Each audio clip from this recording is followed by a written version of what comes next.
So the Quran speaks of 125,000 prophets.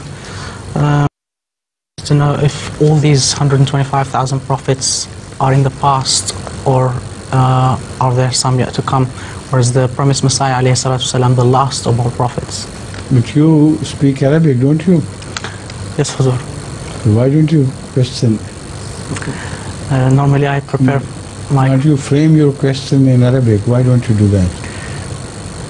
Normally, Huzur, I prepare my questions in advance in Arabic. So that you translate into Arabic. Huzur, because he was born in this country, that's why I find it a bit difficult sometimes. The Holy Quran doesn't say 120,000. Where does it say? I don't remember any verse. You remember? So why you have made a new verse? Enough verses in the Holy Quran. Quite sufficient for us if we understand them. But there is no verse of the Holy Quran. Only 25 prophets are mentioned in the Quran. Not 120,000. Just 25.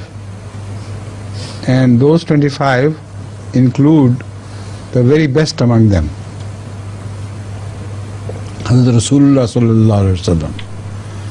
So it reminds us of a prophecy of Mukashvat of the New Testament as a book, Mukashvat, which indicates that from heaven many thrones descended. Each was occupied by a prophet, and there was one which was above everybody else. Now, it doesn't mention Hazrat Rasulullah sallallahu alaihi wasallam there, but in the Quran you read 25 prophets are mentioned, and Hazrat Muhammad Rasulullah sallallahu alaihi wasallam is Khatam Nabiyyin. So Mukashvat, the prophecy of Mukashvat, is beautifully fulfilled in the appearance of Hazrat Rasulullah Kareem sallallahu alaihi wasallam. So only 25 prophets are mentioned in the Quran.